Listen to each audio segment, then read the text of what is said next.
Ward number 19 આમ આદમી પાર્ટીના ઉમેદવાર જ્ઞાનદીપક શર્મા અને તેમની પેનલ દ્વારા વોર્ડ નંબર 19ના વિસ્તારની મુલાકાત લેવામાં આવી અને ચૂંટણી પ્રચારની શરૂઆત કરી છે। જન જન સુધી પહોંચી તેમની સમસ્યાઓ સાંભળી અને તેમની સમસ્યાનું નિરાકરણ કરવા માટે અમે તૈયાર છે તેવો વિશ્વાસ તેઓ લોકોને અપાવી રહ્યા છે।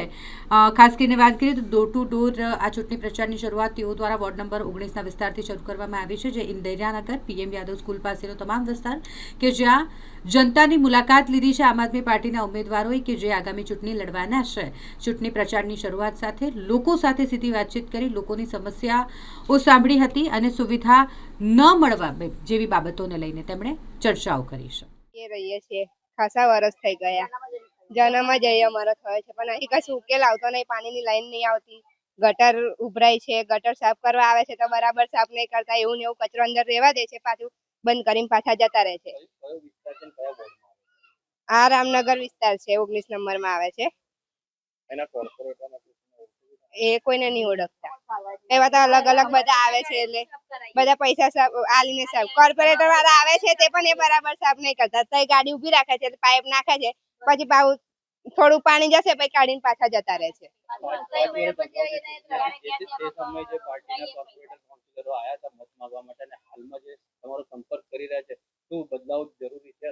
હા, અમારે તમે કામ કરો, તમારું જે થતું હોય અમે કરીશું, અમારું જે સુવિધા થતી હોય અમારું કરો તો અમે તમને આપીશું। કેટલી સુવિધાથી અંશિત છે આ નગર? કેટલી બધી સુવિધા નથી? કશી નહીં, પાણી નહીં આવતું, પાણી આવ્યું છે કલ્પનાનગરમાં લઈને આવી ગઈ છે, આપા સરકારી દવાખાનું બન્યું છે તો સુધી આવી ગયા છે, ખાલી આ રામનગરમાં જ પાણી નહીં આવતું।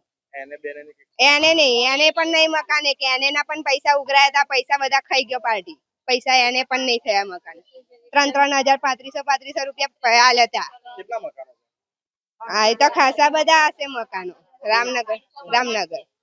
मारू नाम आरतीबेन ठाकुर। हम लोग पीएम यादव स्कूल के पीछे रामनगर कॉलोनी में आए तो यहाँ के जो स्थानिक नागरिक हैं, बहनें हैं, बुजुर्ग लोग हैं, सारे लोगों के साथ मुलाकात करी। सारे लोगों की एक ही समस्या है, पानी, पीने का पानी साफ नहीं। गटर की सबसे ज्यादा समस्या है कि गटर का पानी निकलता नहीं है और पीने में जो गंदा पानी आ रहा है, जिससे बीमारियों की सबसे ज्यादा समस्या है। यहाँ के जो स्थानिक जो कॉरपोरेटर रहे आज तक कभी आए नहीं देखने के लिए। सड़कें की हालत अस्त व्यस्त है, पानी का ठिकाना नहीं है, तो यही समस्या हम लोग सुन रहे हैं। सारे लोगों की कॉमन समस्या है कि पानी और गटर की समस्या है। आने वाले समय में जो इन लोगों की समस्या है उन पे आने के बाद सबसे पहले यही समस्या पर काम करेंगे। जो लोगों ने आज तक वादे करते आए, पढ़े लिखे नागरिकों की जो हम लोगों की इन लोगों की समस्या है, कॉर्पोरेशन में जाने के बाद यही समस्याओं को सॉल्व करेंगे आने के बाद। वार्ड 19 में ऐसे काफी सारे नगर है जो एने भी नहीं हो, उसके लिए क्या बात?